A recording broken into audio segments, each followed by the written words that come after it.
नमस्कार प्रिय भक्तजनों, आप सभी को पौष कृष्ण पक्ष की संकट चतुर्थी की ढेर सारी शुभकामनाएं। चौथ माता की कृपा आप सभी भक्तजनों पर बनी रहे। भगवान श्री गणेश की कृपा सभी भक्तजनों पर बनी रहे। आज मैं लेकर आई हूँ चौथ माता और गणेश जी की कहानी। चौथ माता की कथा आज के दिन विघ्न हर्ता भगवान श्री गणेश जी की पूजा और चौथ माता की पूजा करके कथा का श्रवण किया जाता है, कथा सुनी जाती है। चौथ माता की कृपा से संतान सुरक्षित रहती है और संतानों की जैसे कि जो भी कामना होती है वह पूर्ण होती है। निसंतान महिला को संतान सुख प्राप्त होता है। साथ ही भक्तों की सभी मनोकामनाएं भी पूर्ण होती है। जिस भाव से यह व्रत किया जाता है वह मनोकामना माता चौथ है और भगवान श्री गणेश जी अवश्य पूर्ण करते हैं। आप सभी चौथ माता का ध्यान करते हुए इस कथा को जरूर सुनिए। अपने हाथ में थोड़े से आखा दाना, गेहूं के दाना लेकर सुनना है। प्रिय श्रोताओं, चौथ माता की कहानी सुनने से पहले आपको बताना चाहती हूँ कि चौथ माता प्रकट कैसे हुई थी। चौथ माता का व्रत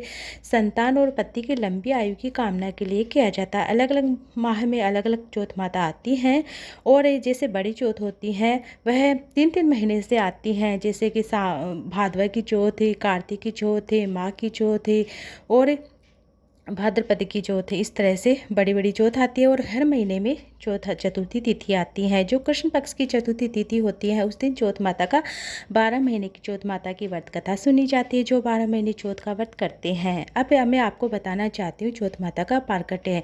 सवाई माधोपुर में चौथ माता ने यहाँ के राजा को दर्शन दिए थे। कहते हैं कि इस मंदिर की स्थापना राजा भीम सिंह ने कराई थी। लोक मान्यता है कि देवी चौथ माता ने स्वप्न में राजा भीम सिंह चौहान को दर्शन देकर अपना मंदिर बनवाने का आदेश दिया था। राजा एक बार बरवाड़ा से संध्या के समय शिकार पर निकला था। तभी उनकी पत्नी रत्नावली ने उन्हें टोका, लेकिन भीम सिंह यह कहकर बात टाल देते हैं कि चौहान एक बार सवार होने के बाद शिकार करके ही लौटता है। इस तरह अपनी रानी की बात को अनसुना करके राजा भीम सिंह अपने कुछ सिपाहियों के साथ घनघोर जंगल में चला जाता है। राजा रानी के मना करने के बाद भी शिकार को चले गए। शाम ढलते ढलते अंधेरा हो गया।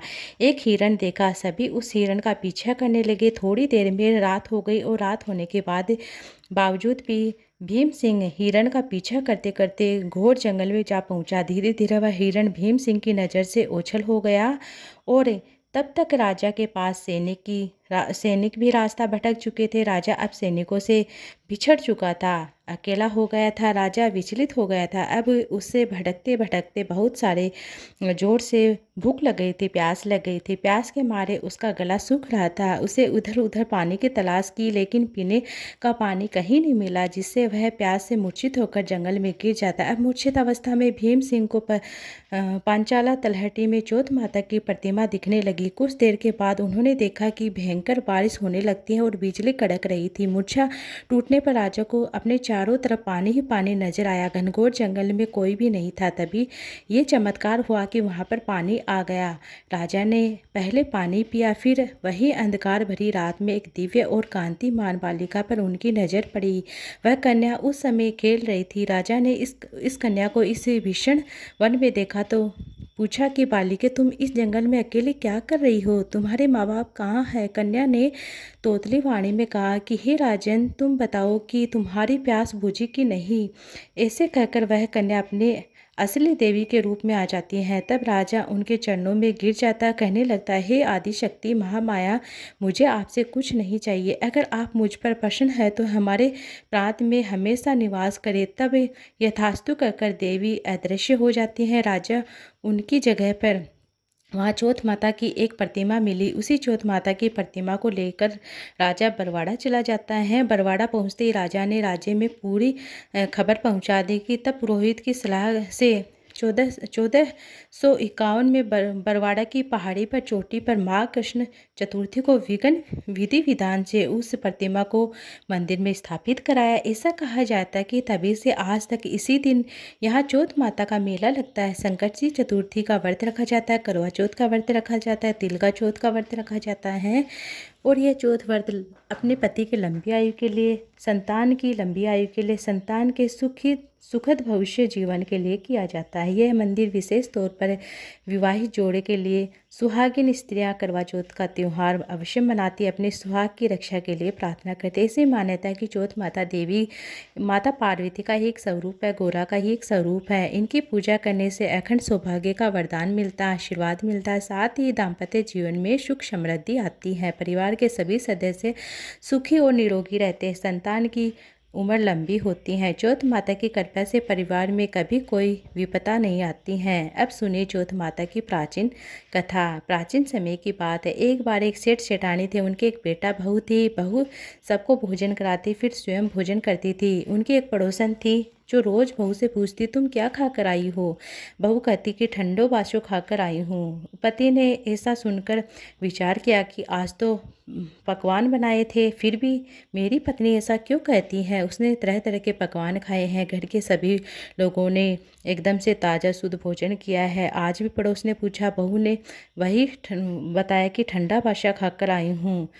कोई ना कोई बात ज़रूर है। लड़के ने सोचा कि इसके मन में कुछ ना कुछ चल रहा है, इस कारण मेरी पत्नी ऐसा कहती है। फिर उसने अपनी पत्नी से पूछा, तुम रोज़ पड़ोसन को ठंडा बादशाह खाकर आई, ऐसा क्यों बोलती हो? जबकि हम सब एक साथ बैठकर ताज़ा शुद्ध भोजन करते हैं। उसकी पत्नी बोली, हम सब जो भोजन करते हैं वह मेरे माँ बाप दादा का और बाप का कमाया हुआ है। जिस दिन आप कमा कर लाओगे उस दिन मैं समझूंगी कि हम ताज़ा भोजन कर रहे हैं। सेठ के लड़के ने इस बात पर खूब विचार किया। फिर एक दिन अपनी माँ से बोलता, माँ मैं एक बड़े शहर में कमाने के लिए जा रहा हूँ। माँ बोली, बेटा हमारे पास तो सब कुछ है, धन है, किस बात की कमी है? 7 पीढ़ी खाई नहीं खत्म होगा। अपनी पत्नी से बोला कि मैं जब तक कमा कर नहीं आता हूँ तब तक तू चूल्हे की आग मत बुझने देना। फिर एक दिन चूल्हे की आग बुझ गई। वह मन ही मन घबराने लगती है, कहीं मेरे पति कोई संकट तो नहीं आ गया है। जल्दी से पड़ोस के यहाँ गई, आग लेने के लिए जाती है। ऐसा सोचकर वह पड़ोस में गई तो पड़ोस चौथ माता का व्रत पूजन कर रही थी। पड़ोस ने पूछा, बहन थोड़ी देर आग पड़ोस से चूल्हे की आग मांगी तो पड़ोस ने कहा कि बहन थोड़ी देर आग के ले जाना, मैं इस समय चौथ माता की व्रत कथा सुन रही हूँ, पूजा कर रही हूँ इससे।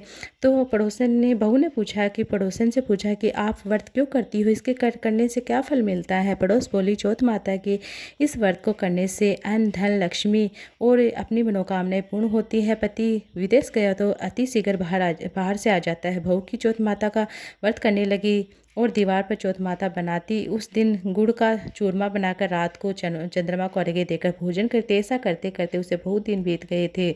उधर चौथ माता ने बहू के पति को स्वप्न में दर्शन दिया कि बहू के साहूकार के बेटे, तू सोता है जागता है? वह तो सोता भी नहीं जागता है। तेरी पत्नी तुझको बहुत याद करती है, जा अपने घर को चला जा, इसकी चिंता मिटा। तू दुकान खोलकर कंकु केसर का पगलिया बनाकर बैठ जाना और आज तेरा सारा हिसाब किताब हो जाएगा। अब चौथ माता ने जैसा कहा था वैसा ही किया। उसने घर जाने की तैयारी की और गाड़ी भरकर धन दौलत लेकर चला। एक बड़ा सा काला नाग फन फैलाए हुए बैठा था।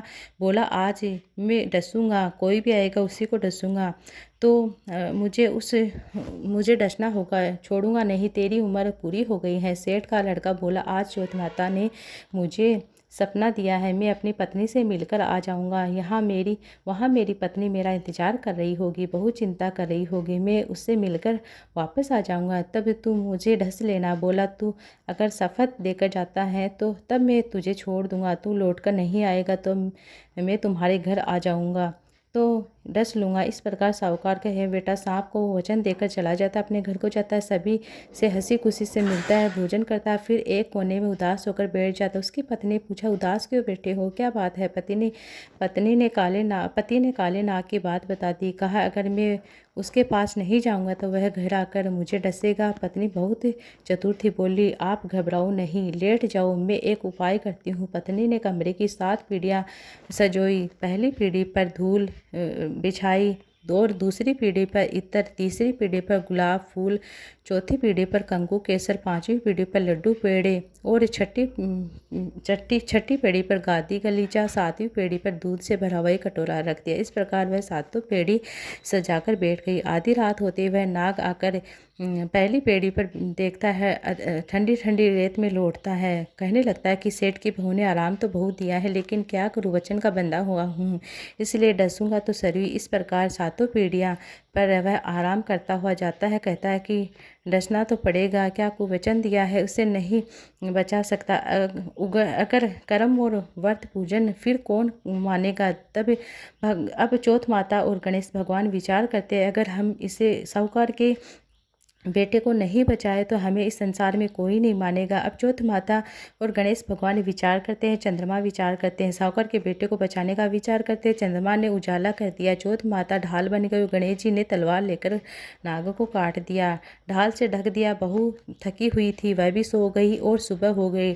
लोग बेटे से मिलने आते हैं परंतु बेटा बहू उठे नहीं तो बहुत देर हो गई। माँ उन्हें उठाने के लिए गई तो माँ ने देखा कि सातों पीढ़ियों पर कुछ देखा, बहुत घबरा गई और जोर से बेटे बहू को आवाज़ लगाती है। बेटा बहू उसे उठा देखा और एक ढाल तलवार वहाँ पड़ी थी। अब ढाल उठाई तो वहीं काला नाग मरा हुआ था। बेटा बहू ने सोचा कि आज तो धर्म कर्म ही मेरे आड़े आए हैं। तब भगवान श्री गणेश जी चौथ माता ने हमारी रक्षा की है। चौथ माता आपने जैसे सेठ के बहू बेटे की रक्षा की वैसे सबकी करना। प्रेम से बोले चौथ माता की जय हो, गणेश भगवान की जय हो।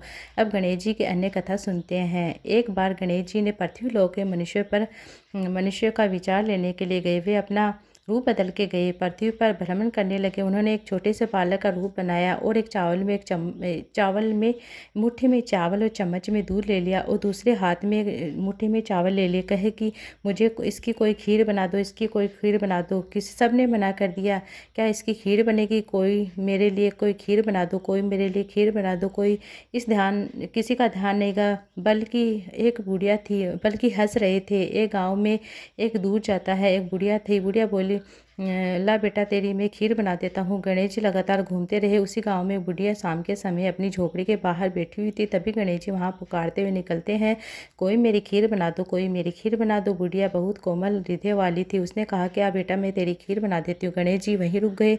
बुढ़िया माई से कहने लगते हैं, माई अपने घर में दूध और चावल लेने के लिए बर्तन लेकर आओ। बुढ़िया एक कटोरी लेकर आई। तब जब झोपड़ी से बाहर गई तो गणेश जी ने कहा कि माई अपने घर का सबसे बड़ा बर्तन लेकर आओ।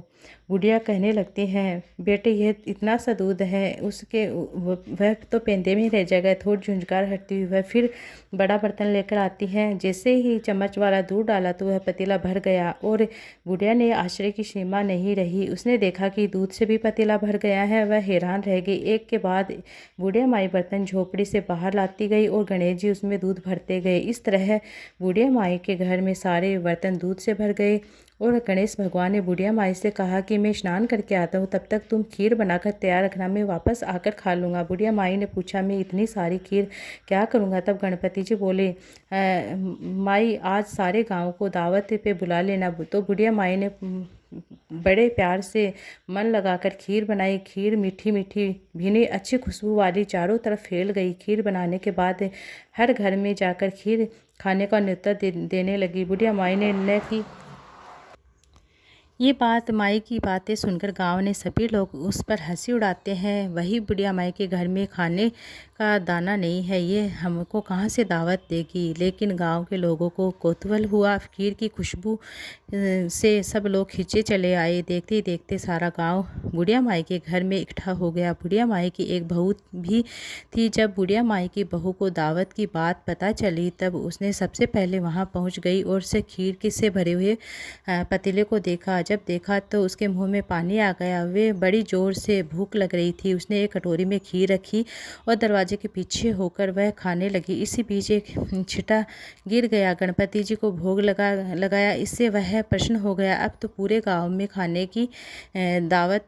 बुढ़िया माई वापस अपने घर को आ जाती है। उसे देखा कि बालक भी वापस आ गया। बुढ़िया माई ने उस बालक से कहा, चल बेटा खीर तैयार है, भोग लगा ले। गणपति जी बोले, माई भोग तो लगा चुका हूँ, मेरा पेट भी भर गया है, तरह तरह से भर गया है, मैं तो तृप्त हो गया हूँ। अब तू खा, अपने परिवार और गांव वालों को खिला। बुढ़िया माई ने कहा, यह तो बहुत ज़्यादा, सबका पेट भर गया, इसके बाद यह बच जाएगी, उस खीर का मैं क्या करूँ। तब गणेश जी बोले कि खीर बचे हुई खीर को रात में अपने घर के चारों कोनों में दबा देना। बुढ़िया माई ने ऐसा ही किया। जब सारा गाँव पेट भर के खीर खाकर चला गया तब ढेर सारी खीर बच गई थी। बुढ़िया माई ने चारों कोने में खीर को दबा दिया। सुबह उठकर देखा तो उसकी आंखें खुली खुली रह गई और क्या देखती हैं कि खीर के हीरे जवाहरात मोती भरे हुए थे। वह बहुत खुश हुई, इसकी सारी दृढ़ता दूर हो गई। अब वह आराम से रहने लगती है। फिर उसने गणपति जी का एक भव्य सुंदर मंदिर बनवाया, साथ में एक बड़ा सा तालाब भी खुदवाया। इस तरह उसका नाम दूर दूर तक प्रसिद्ध हो गया। उस जगह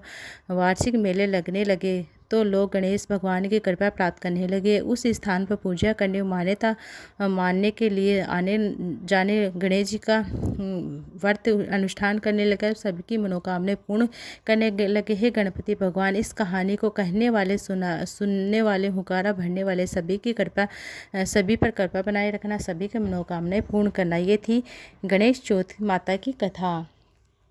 ओम गणेशाय नमः।